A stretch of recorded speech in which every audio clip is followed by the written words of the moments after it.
Welcome to जेडबीसी classes. मेरा नाम आदित्य शर्मा है। मैं आपको बीएससी नर्सिंग फर्स्ट सेमेस्टर के अंदर एनाटॉमी एंड फिजियोलॉजी जैसे सब्जेक्ट्स को पढ़ाने वाला हूँ, डील करने वाला हूँ। एनाटॉमी और फिजियोलॉजी बच्चों, एनाटॉमी और फिजियोलॉजी दोनों सब्जेक्ट अलग अलग है, डिफरेंट है। एनाटॉमी सब्जेक्ट अलग है, फिजियोलॉजी सब्जेक्ट अलग है। एनाटॉमी फिजियोलॉजी दोनों सब्जेक्ट अलग होती है, लेकिन दोनों सब्जेक्ट्स एनाटॉमी और फिजियोलॉजी का दोनों मेन गोल एक होता है, वो है ह्यूमन बॉडी की स्ट्रक्चर, ह्यूमन बॉडी के बारे में समझना। एनाटॉमी का मेन गोल और फिजियोलॉजी सब्जेक्ट का मेन गोल, दोनों का मेन गोल एक ही होता है, ह्यूमन बॉडी के बारे में समझना। तो मैं आपको एनाटॉमी और फिजियोलॉजी जैसे सब्जेक्ट्स को डील करने वाला हूँ। बच्चों, एनाटॉमी के अंदर हम ह्यूमन बॉडी की स्ट्रक्चर के बारे में देखते हैं।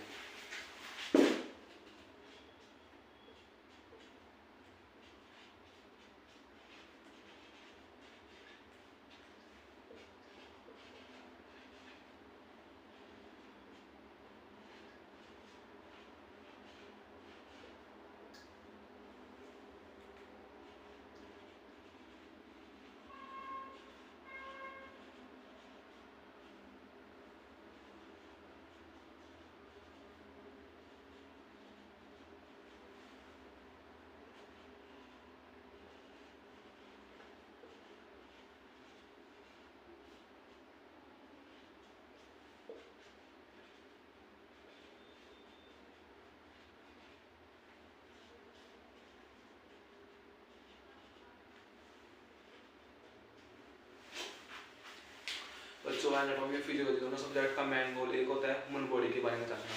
दोनों के अंदर ह्यूमन बॉडी आ रही है, मतलब कि मानव शरीर ह्यूमन बॉडी मतलब मानव शरीर के बारे में जानना, दोनों मेन गोल होता है। एनाटॉमी के अंदर ह्यूमन बॉडी की स्ट्रक्चर का स्टडी करते हैं, स्ट्रक्चर और फंक्शन। एनाटॉमी फिजियोलॉजी के अंदर सिर्फ एक डिफरेंस है कि एनाटॉमी के अंदर हम स्ट्रक्चर की स्टडी करते हैं, जबकि फिजियोलॉजी के अंदर हम ह्यूमन बॉडी की स्ट्रक्चर की फंक्शंस की स्टडी करते हैं। एनाटॉमी के अंदर स्टडी ऑफ स्ट्रक्चर और फिजियोलॉजी मतलब study of functions human body के।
एनाटॉमी एंड फिजियोलॉजी दोनों सब्जेक्ट का मेन गोल एक होता है, ह्यूमन बॉडी के बारे में जानना।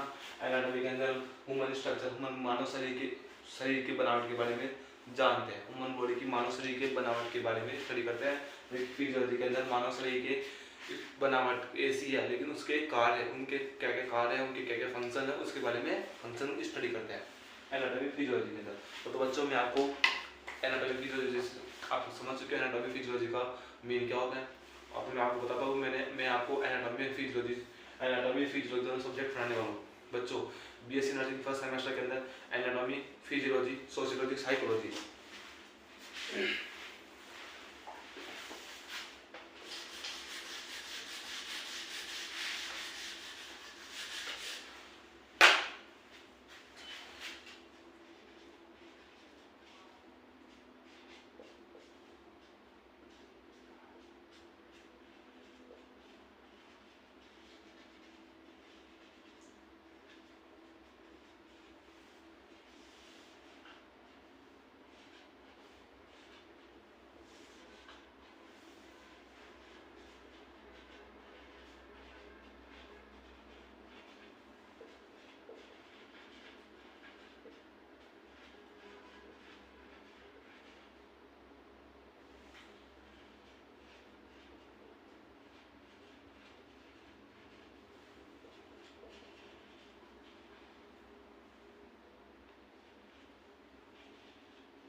BSc nursing first semester, BSc nursing first semester के अंदर टोटल 4 सब्जेक्ट है। बीएससी नर्सिंग फर्स्ट सेमेस्टर के अंदर टोटल 5 सब्जेक्ट है, सॉरी 5 सब्जेक्ट है।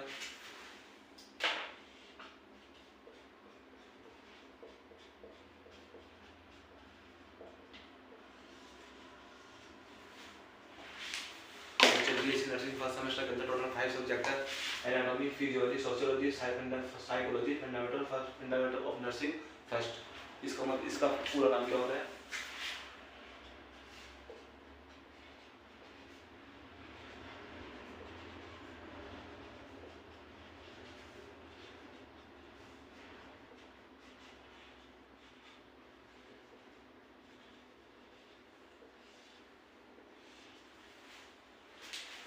बीएससी नर्सिंग फर्स्ट सेमेस्टर के अंदर टोटल 5 सब्जेक्ट है।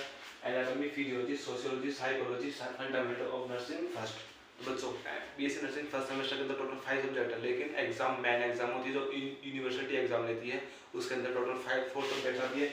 Anatomy, physiology, sociology, psychology. BSc nursing first semester के अंदर टोटल 5 सब्जेक्ट होती है। Anatomy, physiology, sociology, psychology, fundamental of nursing first. अब एक फंडामेंटल ऑफ नर्सिंग का फर्स्ट का मतलब क्या है और सेकंड भी आती है। फंडामेंटल ऑफ नर्सिंग 2 होती है, फंडामेंटल नर्सिंग ऑफ फर्स्ट और fundamental nursing of second, 2 subject होती है। लेकिन फर्स्ट सेमेस्टर के अंदर हम टोटल फंडामेंटल ऑफ नर्सिंग के अंदर फर्स्ट पढ़ते हैं। लेकिन फंडामेंटल ऑफ नर्सिंग फर्स्ट को पढ़ाया बीएससी नर्सिंग फर्स्ट सेमेस्टर के अंदर जाता है, लेकिन इसकी एग्जाम होती है वो सेकंड सेमेस्टर के अंदर लगती है। सेकंड सेमेस्टर के अंदर लगती है फंडामेंटल ऑफ नर्सिंग सेकंड और फर्स्ट दोनों की, है ना। तो अभी फर्स्ट सेमेस्टर के अंदर anatomy, physiology, sociology, psychology 4 subject है। मैं आपको एनाटॉमी और फिजियोलॉजी सब्जेक्ट पढ़ाने वाला हूँ बच्चों। एनाटॉमी भी अलग है, फिजियोलॉजी भी अलग है, सोशियोलॉजी भी अलग है, साइकोलॉजी भी अलग है। एनाटॉमी, फिजियोलॉजी दोनों सब्जेक्ट्स अलग है। किसी भी कॉलेज में या इंस्टीट्यूट में, कोचिंग संस्था में एनाटॉमी, फिजियोलॉजी दोनों सब्जेक्ट्स के अलग अलग टीचर्स अवेलेबल होते हैं। एनाटॉमी और फिजियोलॉजी दोनों सब्जेक्ट्स के टीचर अलग अलग प्रेजेंट होते हैं, लेकिन मैं आपको एनाटॉमी, फिजियोलॉजी दोनों कंबाइंड पढ़ाने वाला हूँ।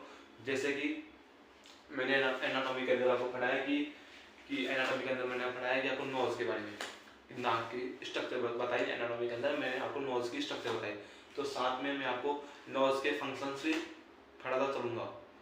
जैसे मैंने आपको नोज के बारे में पढ़ाया एनाटॉमी के अंदर, तो इसके साथ इसकी फिजियोलॉजी पर फंक्शन का नोज के फंक्शंस भी पढ़ाऊँगा। तो एनाटॉमी, फिजियोलॉजी दोनों सब्जेक्ट्स को हम साथ में कवर करने वाले हैं। और नई बात सोशल साइको की वो हम आगे देखेंगे। तो बीएससी नर्सिंग फर्स्ट सेमेस्टर की जो एग्ज़ाम है 2025 की, वो 2026 के अंदर अप्रैल में होने वाली है।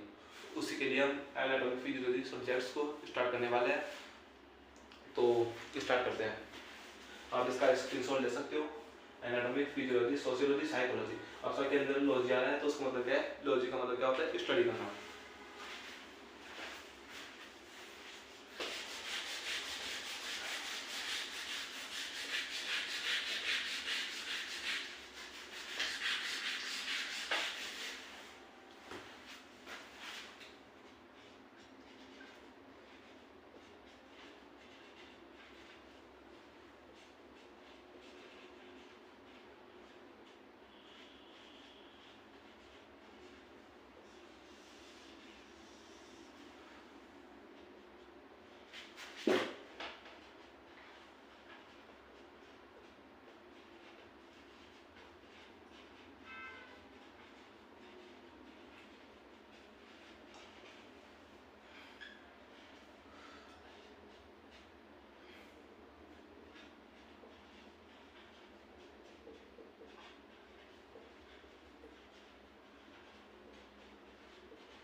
फिजियोलॉजी के अंदर हमें टोटल 11 चैप्टर्स है, 11 यूनिट है।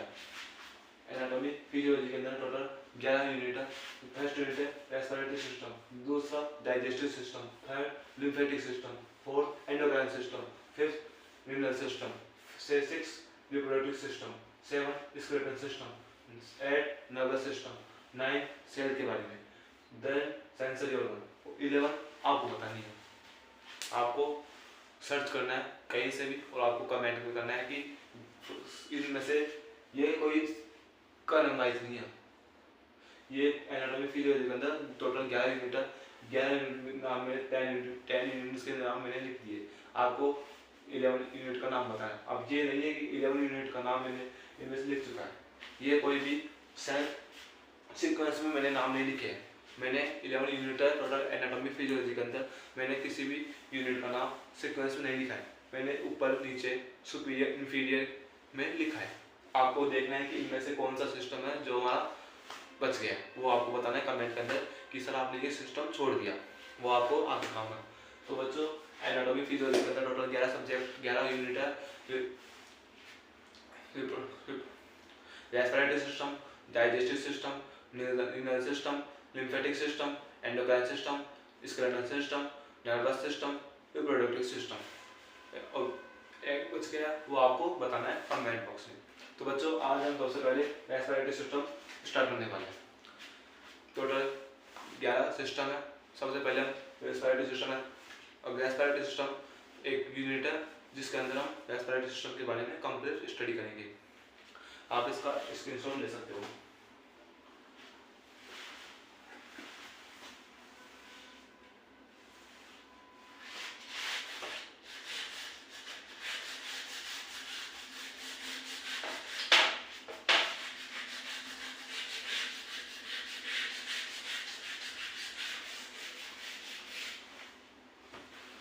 बच्चों रेस्पिरेटरी सिस्टम स्टार्ट होने वाले हैं।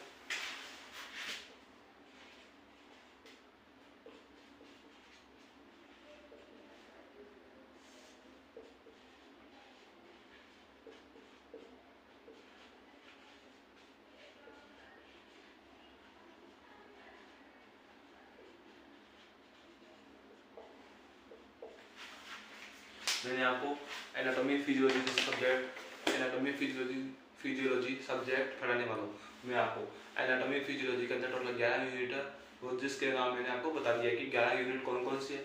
हमारे बॉडी के अंदर टोटल 11 सिस्टम है। ह्यूमन बॉडी के अंदर टोटल 11 सिस्टम होते हैं, वो मैंने आपको बता दिया कि कौन कौन से सिस्टम होते हैं। अब हर सिस्टम के बारे में हम आपको पढ़ाने वाला हूँ, हर सिस्टम के बारे में मैं आपको पढ़ाने वाला हूँ। सबसे पहले हम रेस्पिरेटरी सिस्टम स्टार्ट करने वाले, जो यूनिट फर्स्ट है। हमारे फर्स्ट यूनिट का नाम क्या होता है? हमारे फर्स्ट यूनिट का क्या नाम है? Respiratory system. कुछ बुक्स में सेकंड यूनिट है, कुछ में थर्ड यूनिट है, कुछ में फोर्थ है, लेकिन हमारे यहाँ पर कौन सी यूनिट है? फर्स्ट यूनिट है। First unit respiratory system. ऐसे तो कुछ बुक्स में फर्स्ट यूनिट सेल के बारे में पढ़ाया जाता है, एनाटॉमिकल टर्म्स और सेल के बारे में बेसिक नॉलेज मिलती है वहाँ से, लेकिन और कुछ में सेकंड यूनिट है, लेकिन हमारे यहाँ पर फर्स्ट यूनिट है रेस्पिरेटरी सिस्टम के बारे में। आज हम रेस्पिरेटरी सिस्टम स्टार्ट करने वाले हैं। बीएससी नर्सिंग फर्स्ट सेमेस्टर के अंदर एनाटॉमी फिजियोलॉजी सब्जेक्ट को मैं पढ़ाने वाला हूँ। उसके अंदर मैं आपको फर्स्ट यूनिट रेस्पिरेटरी सिस्टम पढ़ाने वाला हूँ। रेस्पिरेटरी सिस्टम पढ़ाने से पहले मैं आपको बताता हूँ तो रेस्पिरेटरी सिस्टम मतलब रेस्पिरेटरी सिस्टम मतलब क्या होता है? बताओ। सिस्टम मतलब आपने बचपन में देखा होगा, मतलब कि लोअर क्लासेस में, बचपन मतलब लोअर क्लासेस में आपने पढ़ा होगा कि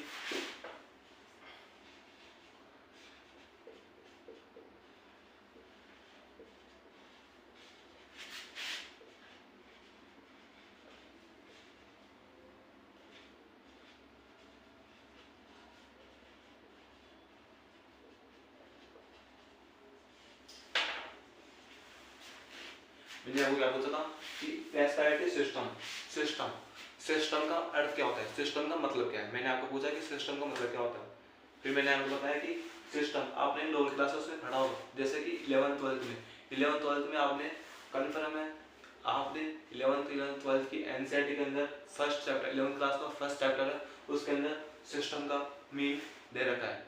सिस्टम का मीन क्या होता है? आपने देखा होगा सेल, कोशिका, ये क्या है? कोशिका है। ये क्या है, कोशिका है। कोशिका कोशिका मिलकर क्या बनाती है, टिश्यू। ये क्या है, ये क्या है, टिश्यू।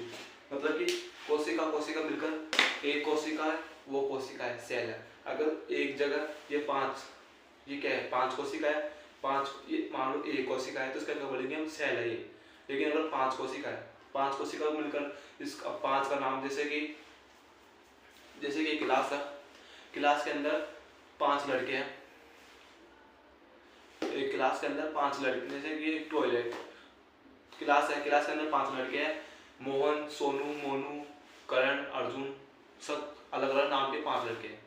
अब नीचे ऑफिस में प्रिंसिपल सर बैठे हैं, तो वो क्या बोलेंगे अपने, किसको बोलेंगे, वो बोलेंगे आपके अपने उसको क्या बोलते हैं, उसको जो सर के संदेश प्रिंसिपल सर को उनको बोलेंगे। फिर वो क्या करेंगे, क्लास में टीचर्स को बोलेंगे कि सर आप है ना 11th क्लास में जाइए और सोनू मोनू करण में से किसी एक लड़के को बुला के लाइए, सर बोलेंगे। लेकिन 5 लड़के हैं, अगर 5 ज़्यादा लड़के हैं, मान लो क्लास के अंदर 40 लड़के हैं, अब 40 लड़के हैं तो उसमें सर क्या बोलेंगे कि सर आप जाइए और कौन 11th क्लास में जाइए और लड़कों के ग्रुप में से 5 लड़कों के ग्रुप में से एक लड़के को 60 कर लाइए। मतलब लड़कों का ग्रुप और लड़कियों का ग्रुप, लड़कों का ग्रुप का निर्माण कैसे होता है, जब एक से ज़्यादा लोग उसमें सम्मिलित हो, एक से ज़्यादा लोग उसके अंदर सम्मिलित होंगे, एक से ज़्यादा लोग उसके अंदर आसपास घेरे में होंगे, तो उसको क्या बोलेंगे हम, ग्रुप बोलेंगे। सेल एक अकेली कोशिका को कोशिका बोलते हैं, लेकिन बहुत सारी कोशिकाएं मिल जाती है तो उसको बोलते हैं टिश्यू। और टिश्यू मिलकर क्या बनाते हैं, ऑर्गन, और ऑर्गन सारे मिलकर क्या बनाते हैं, ऑर्गन सिस्टम। मतलब यह क्या है, सिस्टम ऑर्गन सिस्टम। सिस्टम का निर्माण किससे हुआ, ऑर्गन से। ऑर्गन मतलब हमारे शरीर के ऑर्गन, जैसे नाक है, हाथ है, स्टोमच है, लंग्स है, डायफ्राम है, ये सब क्या है, ऑर्गन है। ये सब क्या है, ऑर्गन है। नाक, डाइजेस्टिव लंग्स है, डायफ्राम है, ट्रेकिया है, ये सब क्या है, सिस्टम ऑर्गन है। ऑर्गन इन सभी ऑर्गन के समूह क्या होगा, ऑर्गन सिस्टम। तो आपको समझ में आया रेस्पिरेटरी सिस्टम। सिस्टम का मतलब क्या होता है, बहुत सारे अंगों का समूह, बहुत सारे अंगों का समूह में सिस्टम के बारे में जानकारी देते हैं। ये समझ के इस सेल मिलकर क्या बनाती है, टिश्यू मिलकर क्या बनाएगा, ऑर्गन मिलकर क्या बनाएगा, ऑर्गन सिस्टम। तो आप ये समझ चुके हैं कि सेल से टिश्यू से ऑर्गन से ऑर्गन सिस्टम का निर्माण होता है। इस सिस्टम का मतलब क्या है, ऑर्गन सिस्टम का निर्माण कैसे हुआ, बहुत सारे अंगों का समूह क्या बनाता है, सिस्टम मिलकर बनाता है।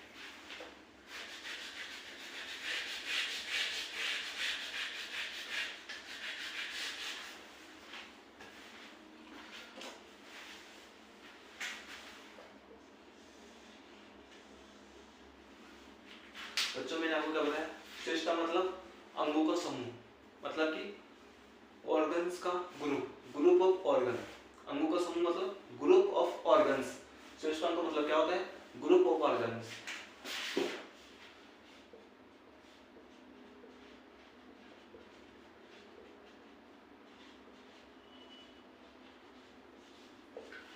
सिस्टम का मतलब होता है ग्रुप ऑफ ऑर्गन, है ना। तो अब ये समझ चुके हो आप। अब आप बोलोगे सर आप हमें समझ में आ गया, आप आगे तो बढ़ो, आप एक एक चीज को बार बार पढ़ा रहे हो। सिस्टम का मतलब हम समझ चुके हैं कि सिस्टम क्या होता है, और सिस्टम हमें पहले से आता था। अब इसके आगे आप चलो, तो बच्चों में इसके आगे चलते हैं। बच्चों रेस्पिरेटरी सिस्टम हम स्टार्ट करने वाले हैं। रेस्पिरेटरी सिस्टम स्टार्ट करने से पहले मैं आपको बताता हूँ, रेस्पिरेटरी सिस्टम के अंदर सबसे पहले रेस्पिरेटरी सिस्टम को हम सबसे पहले 2 भागों में डिवाइड करते हैं, 2 पार्ट्स में।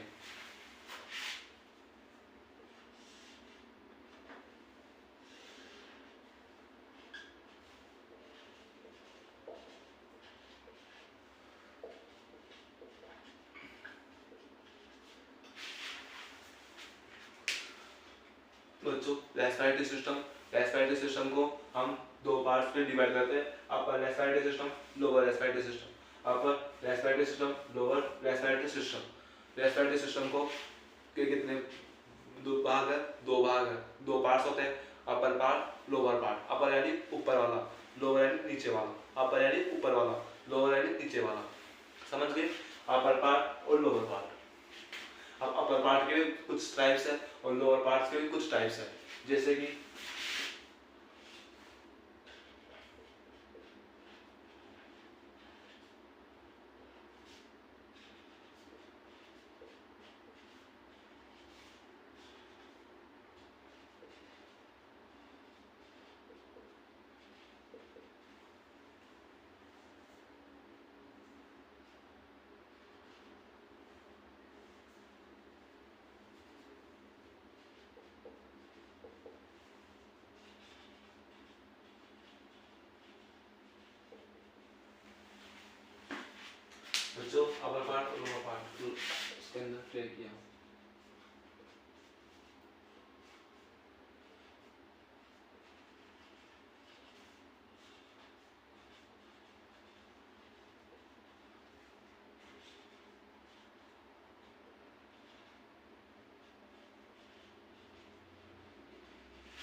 लोअर पार्ट के अंदर सबसे पहले ट्रेकिया, फिर लंग्स, फिर डायफ्राम। रेस्पिरेटरी सिस्टम को हमने सबसे पहले टू पार्ट्स में डिवाइड किया, अपर पार्ट, लोअर पार्ट। अपर यानी ऊपर वाला, लोअर यानी नीचे वाला। अपर यानी ऊपर वाला, लोअर यानी नीचे वाला। अपर पार्ट्स के कुछ भाग हैं। अपर पार्ट यानी ऊपर वाला, ऊपर मतलब नोज है, पेरिनेसल साइनस है, फेरिंग्स है और यानी कि लैरिंग्स है। अपर पार्ट यानी ऊपर वाला, ऊपर यानी ऊपर के भाग, ऊपर के ऑर्गन्स। सिस्टम मतलब ऑर्गन, ऑर्गन सिस्टम मतलब क्या है? Group of organs. Group of organ मतलब ग्रुप ऑफ ऑर्गन्स को हमने दो भागों में डिवाइड किया। कौन से भागों में? अपर पार्ट में और लोअर पार्ट में। अपर पार्ट मतलब ऊपर वाले, ऊपर वाले नोज, पेरिनेसल साइनस, थ्रोट और लैरिंग्स। और लोअर यानी नीचे वाले, ट्रेकिया। ये क्या है? ट्रेकिया। फिर क्या है? ये लंग्स है। ये क्या है? टू लंग्स है। फिर नीचे डायफ्राम है, ब्रोंकाइल की डायफ्राम। ये क्या है आपके अपर पार्ट और लोअर पार्ट का classification. Upper part and lower part का क्लासिफिकेशन है।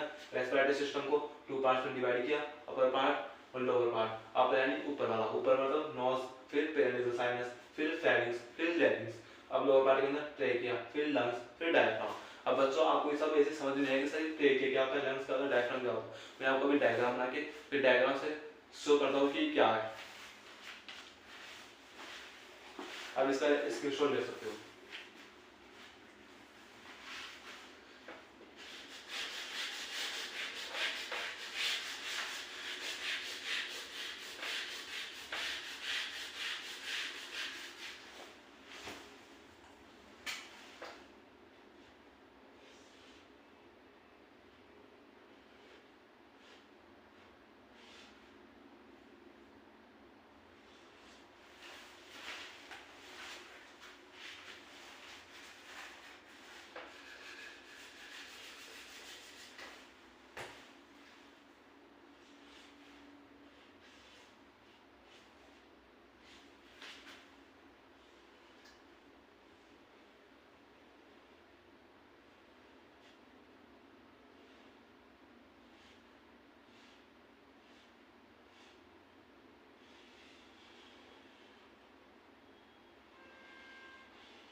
अच्छा ये क्या है? ये अपना रेस्पिरेटरी सिस्टम। रेस्पिरेटरी सिस्टम के अंदर मेरी थोड़ी ड्राइंग वीक है तो आप मैनेज कर लेना अपने, लेकिन ड्राइंग वीक है लेकिन नेमिंग सही है। ये क्या है बच्चों? ऊपर ऊपर सबसे पहले नोज है। नोज किसका पार्ट होता है? अपर पार्ट का, अपर रेस्पिरेटरी सिस्टम। यूआरएस का मतलब क्या होता है? यूआरएस मतलब अपर, आर का मतलब रेस्पिरेटरी, एस का मतलब सिस्टम। यू का मतलब अपर, आर का मतलब रेस्पिरेटरी, एस का मतलब सिस्टम।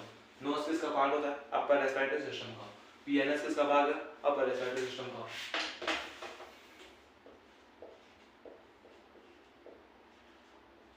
फेरिंक्स किसका भाग है? अपर रेस्पिरेटरी सिस्टम का।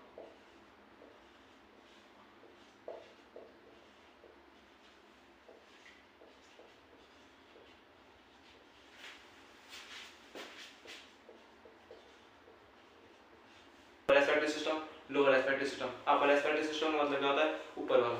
लोअर रेस्पिरेटरी सिस्टम का मतलब नीचे वाला। अपर का मतलब ऊपर, मतलब ऊपर के ऑर्गन्स।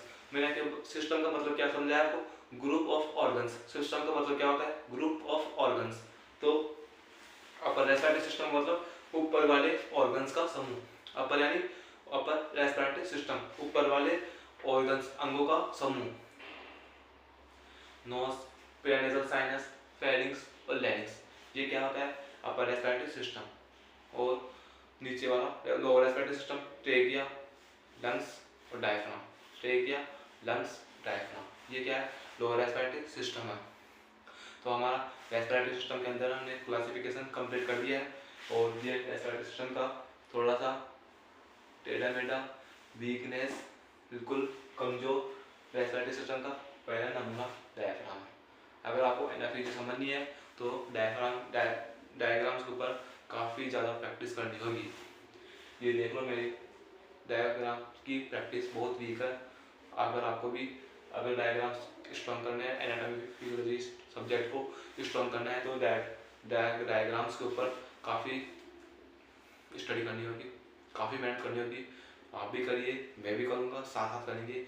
हमने क्या कर लिया अब तक? रेस्पिरेटरी सिस्टम कंप्लीट कर लिया। रेस्पिरेटरी सिस्टम का मतलब क्लासिफिकेशन कंप्लीट किया है। रेस्पिरेटरी सिस्टम तक स्टार्ट भी नहीं हुआ, अभी तक इन सबके बारे में हमने कंप्लीट स्टडी कर ली है। अभी तक तो रेस्पिरेटरी सिस्टम का हमने ऊपर का ओवरव्यू लिया है कि हमने अंदर क्या क्या करना है, अंदर क्या क्या पढ़ना है। अब रेस्पिरेटरी सिस्टम और लोअर रेस्पिरेटरी सिस्टम को अंदर से डिटेल में स्टडी करनी है। आज हमने रेस्पिरेटरी सिस्टम यहाँ तक कंप्लीट कर लिया है। नेक्स्ट लेक्चर हम कर लेंगे। अगर आपको लेक्चर समझ में आए तो इसको लाइक करना, कमेंट करना और शेयर करना। आगे का कल करेंगे। धन्यवाद। कल आना। बाय।